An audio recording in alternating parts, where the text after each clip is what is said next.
Matemáticas primer grado. Bloque 2. 23. Existencia y unicidad 2. Los ángulos interiores de un triángulo. Mira este video que me encontré en internet. ¿De qué se trata? Es una animación que muestra porque al sumar los tres ángulos interiores de un triángulo nos da 180 grados. Ah, como los ejercicios que nos dejaron de tarea. Oye, ¿y dice cuáles son los ángulos interiores de un triángulo? Sí, justo en el video lo explican. Vamos a verlo.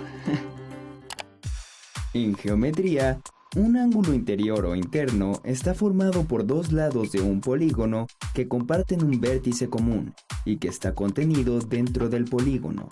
En general, se puede calcular la suma de los ángulos interiores de cualquier polígono, como es el caso del triángulo. Consideremos un triángulo cualquiera A, B, C y marquemos sus tres ángulos interiores.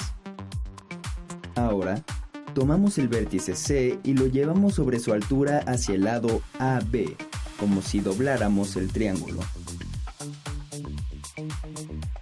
Después, tomamos el vértice A y lo llevamos hacia el ángulo amarillo hasta juntarlos. Por último, tomamos el vértice B y lo llevamos hacia los otros ángulos hasta juntarlos.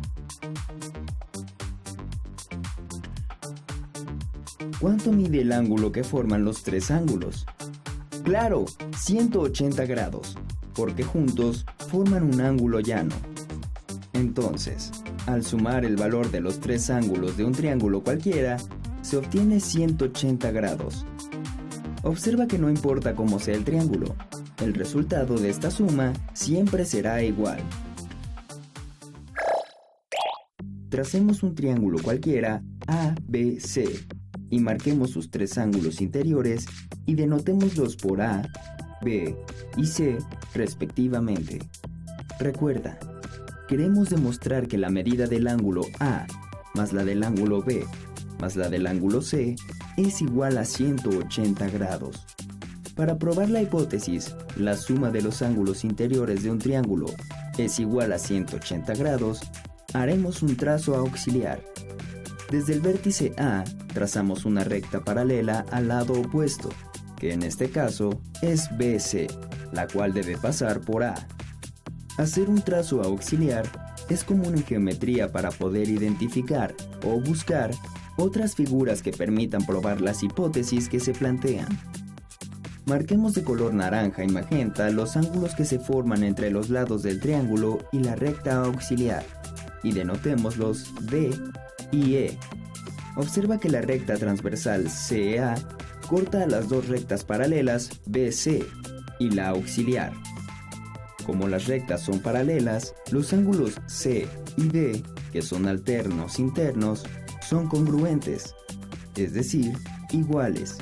Por lo tanto, el ángulo C es igual al ángulo D. Por otra parte, también las rectas paralelas BC y la auxiliar son cortadas por la recta transversal AB. Entonces, los ángulos B y E, que son alternos internos, son iguales. Por tanto, el ángulo B es igual al ángulo E. Como puedes observar, el ángulo D más el ángulo A más el ángulo E es igual a 180 grados, porque los tres ángulos forman un ángulo llano. Pero vimos que el ángulo C es igual al ángulo D y que el ángulo B es igual al ángulo E. Entonces, cambiamos el ángulo D por el ángulo C y el ángulo E por el ángulo B. Así, demostramos que la suma de los ángulos interiores de un triángulo es 180 grados. Observa que no importa cómo sea el triángulo que se trace, dado que en este razonamiento no se utilizaron las características de los lados o de los ángulos del triángulo. ¡Qué interesante video! ¿Te parece si hacemos todos los trazos con GeoGebra y lo comprobamos? Buena idea, vamos.